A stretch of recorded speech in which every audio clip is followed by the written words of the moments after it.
final score, Wellington Phoenix 1, Wrexham 0. Shame to end up losing 2 games in our Down Under tour. But it's pre-season, and for me, I've got to be honest, difficult to get too concerned by it. It's all about fitness. It's all about looking at shape. And this was a very interesting exercise in doing exactly that, because Phil Barkson tried something a bit different, and it was interesting to see just how it panned out. A box midfield, that's a new one for him. Obviously, with a box midfield, keeping the back three, but we had 2 holding midfielders and a double pivot, Tom O'Connor and Matty James, and then ahead of them, Elliot Lee on the left and Harry Ashfield on the right, who were looking to get up the pitch, support the strikers when we had the ball. And new systems need bedding in. Obviously, they'll be working on it on a training ground. There were elements that could improve, but it was an interesting experiment. Hardy up front sometimes was left a bit isolated. I certainly think if we're going to play with the box midfield, I think we have to build up a bit more through the thirds rather than look to hit him early, although his running in behind is good, and he made a couple of good runs which did give us an option to do that.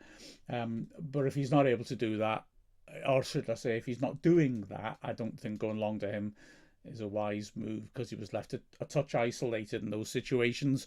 Maybe Sam Smith would suit that sort of style better. And I thought our wing backs were a little more conservative. I know we had a hell of a lot of service coming in from the right, but certainly maybe a bit lopsided in order to compensate. James McLean on the left, and then Seb Evans, or maybe to a lesser extent, because we beg your pardon, Seb Evans irrelevant, because we went back when we made our substitutions after the hour to the familiar 3-5-2. But yeah, McLean was more conservative than in the last 2 games when he was eye-catching. So interesting. We also looked less vulnerable on the transition with that extra holding midfielder O'Connor. There's some sterling work dropping back. So yeah, essentially against a Wellington Phoenix side that had a youthful look to it, we looked comfortably the better team. First half, they didn't really get at us very much, and that box midfield meant we were congesting the pitch in the central areas, so it was difficult to build up and create against us. They had a little bit of joy down the flanks, but weren't getting balls into the box, whereas we were asking questions from the start. 5th minute, Longman putting a long ball in over the top, looking for one of those hardy runs.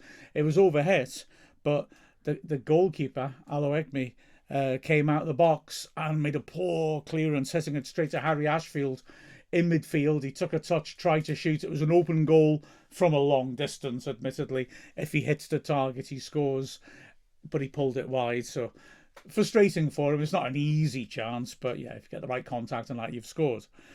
We continue to put pressure on. Again, Longman was busy, as was Ashfield, who on the right-hand side in this role was linking up nicely. He fed Longman, who swept another good ball in. Hardy meeting it with a header just outside the 6-yard box, attacking in the near post, couldn't quite control his header and put it wide. Before again Hardy getting involved, this time Cleworth punching a good ball up to the edge of the area. This move, Wellington had got bodies back, but Hardy's beautiful little touch around the corner first time teed up Ashfield, who will have been disappointed, I think. Just cut inside, a heavy touch. If he hadn't have had a heavy touch, he would have had a clear sight of goal from 15 yards out. Halfway through the half, again, it's down the right. Cleworth driving the ball in behind the defence. Another good run in behind by Hardy. That's really the feature of his play that I think has struck me most from seeing him play in 2 of the friendlies. But the keeper this time did well to come out and just beat him to it.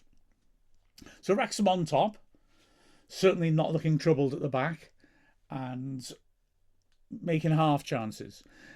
Not with a huge regularity, but man, we looked in control. 35th minute, Lee got a free kick, driving forwards. He took it himself, pulled it just wide of the left post. A couple of minutes later, Longman and Ashfield combining really nicely in a tight area on the right corner of the box. Great feat by both of them. Firstly, Longman really holding off pressure with players all around him. Brilliant feat by him. And then his little nudge inside wasn't the easiest take for Ashfield, and his first touch with the outside of his right foot was beautiful. He tried then to feed it round the keeper with his left foot from the edge of the area, put it just wide. Good piece of work by a defender, lunging in. Meant maybe Ashfield just had to try and shape it around him, and that was why it went off target. But we kept going. Within a minute, another opportunity, this time us going long. McLean making a good run out to win into the box and doing well to control the header back for Lee, and Lee smashed it from the edge of the area. It was a beautiful, clean strike, and luckily for him, it was on target, but a defender standing in front of the keeper was able to block it. And this increase in intensity continued. Another minute later, 6 minutes later in the half, and McLean feeds the ball in, neat little header back to set up James by Longman, and James in the D with maybe a bit more time than he realised leaned backwards and thrashed his shot way over the bar. It was a bit of a surprise, to be honest, when the 3 minutes of the half left, Wellington carved out a half chance. It was a good move as well, really nice early diagonal, sent Loke, the right wing back, forwards, and he pulled it back into the edge of the area where the left-sided attacking player, Brooke Smith, tried to bring her into control, managed to hit it pretty firmly into his own face, and then as it dropped back down, hit a shot on the turn from about 15 yards out, central position, but couldn't control it, put it well over. And within a minute, we were back on the front foot. This time, it was a ball into the box by Lee. Ashfield getting up, glancing header 15 yards out, couldn't quite control it. It went wide. So Wrexham well on top at the break, without carving out maybe enough clear-cut chances. Wellington made more changes at half-time. This is just one of those things that makes a fool out of anyone trying to analyse a football match. They brought on a lot more young players. Immediately, you thought, okay, this is like the Melbourne Victory game. Their second half team's not as strong. And we had 4 minutes of us really looking dominant. We hadn't made changes. And you thought, okay, this is now turning into a mismatch. But goals change games. And 4 minutes into the half, Wellington got a bit of pressure on us and scored. It was, though, supremely avoidable. And whereas, like I say, it's only a pre-season game, still annoying to lose matches. And if this hadn't gone in, yeah, I mean, let's be honest, the performance itself was fine. We would have won it. Cross coming in from the left-hand side was Okonkwo's ball. It hit much too close to him, but he misjudged it and trickled out of his hands. Simple tap-in for Flowerdew, one of the players who just come on to score, and we found ourselves behind. We responded very well. In fact, there was a real storm for about 5 minutes as we put huge pressure on Wellington and just couldn't score it. It turned out to be, again, our right-hand side putting the ball in constantly, usually Longman, but not always. And then it was Elliot Lee who was finding acres of space after half-time between the lines and getting up in support of the strikers, who was coming in and really sort of having shot after shot. Firstly, it's Ashfield whipping a great ball in. Lee sprinting onto it, met it beautifully with his head. It cannons against the bar and comes flying back out. Almost instantly, Wrexham have it back and delivering the ball into the same sort of area once more. Longman this time delivering, this time Lee taking it on the chest, and as it bounces back up, trying to hook in a shot. It was not the easiest technique with defenders around him, and he pulls it wide. But we keep going. Longman again, pulling another cross in for Lee once more, just a little bit behind him this one, and Lee can't quite control his header, steers it wide at the far post. Within a minute again, Longman and Lee dropping off to the right for a change, combining nicely. Lee feeding Longman after a return pass, then going on and getting a return pass himself round the back of the fence, right hand side. He drives it in looking for Hardy, who, just like when he scored against Melbourne, has made a run to the near post. Defender gets a touch though, which deflects it upwards. Hardy, and it's moving quickly, has got a yard and a half to react. He does pretty well to sort of try and manufacture a header, but he has no chance of having any control over it, and from close range it goes wide. And we continue. Brunt nearly gets a bizarre goal, one of those surges forwards which he has. He overruns it slightly, but the centre-back Gardner tries to thrash it clear, thrashes it against Brunt, who's standing just outside the box, and it comes off him with such speed, straight on target, but luckily for Wellington, straight at the keeper. It's one-way traffic from this point onwards. Wrexham continuing to push on. An overload on the right-hand side once more, something this box midfielder's brought us, allows Longman again to pull it in again for Lee. And once more he tries one of those set and then hooked volleys. Good save this time to his right to push the ball away. And instantly there are more changes. Off comes that keeper. Wrexham make 8 changes. And I just need to emphasise here again, for anybody concerned about the scoreline, the way Longman is playing, the way Lee is playing, and they are constantly creating and then getting on the end of chances. You don't bring them off in a competitive game at this point, because that goal was coming. But there's a bigger picture. We need to get the minutes into players. Clearly, just like last time, it's a 62nd minute. It's a pre-planned thing. And we make wholesale changes, and they are 2 of the players who come off. We go, as I said earlier, to 2 at front again. A more familiar look at Palmer and Farl. Good to see Farl back on the pitch up front.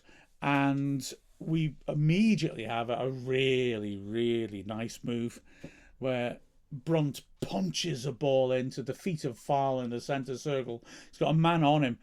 Delightful little touch around the corner by him. A little flick. Finds Lee, who carries it forwards again in space between the lines, driving through the middle.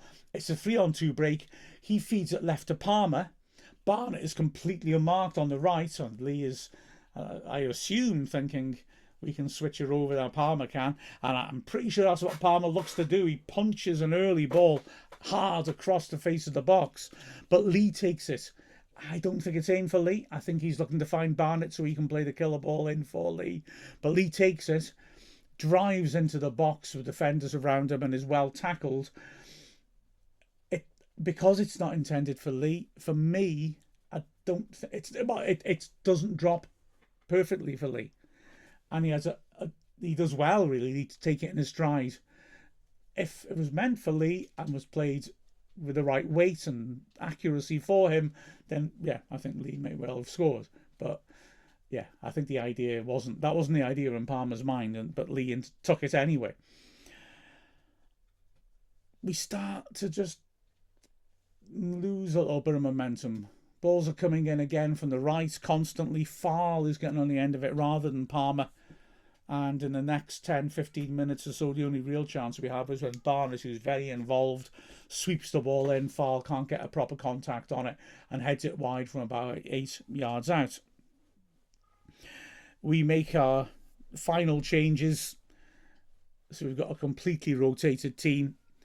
Barnett punching the ball down a line to Dobson, who whips it in. Farl again with a decent chance just outside the 6-yard box. Doesn't make good contact with his head though. And lacking power, it's a comfortable take more than a save really. And as we go into the last 10 minutes, we don't really get the momentum going, in all honesty. We're still well on top, but we're not creating chances.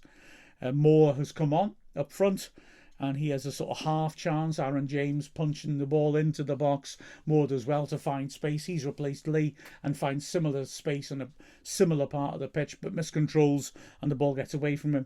And then with 4 minutes left, Barnett, cutting inside, has a hopeful shot from the edge of the box on his weaker left foot and can't keep it down. And that's that. And, well, we've lost. Okay. It's no big disaster, let's be honest. There's more players coming in as well to add to this squad.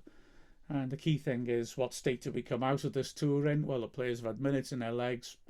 That's clearly good. They've worked on a couple of different tweaks of the system. We've seen a few interesting little combinations. Ashfield, I think, has come out of this pre-season well. Looking at the performances, Okonkwo will be so disappointed with that goal he's conceded, of course. Central defenders, didn't have that much defending to do, in all honesty. Brunt was looking adventurous when he was driving forwards, as he so often does. On the wings, Barnett and Longman both were very impressive, very involved, and put a lot of good calls into the penalty area. Wrexham will be frustrated not to have capitalised upon that.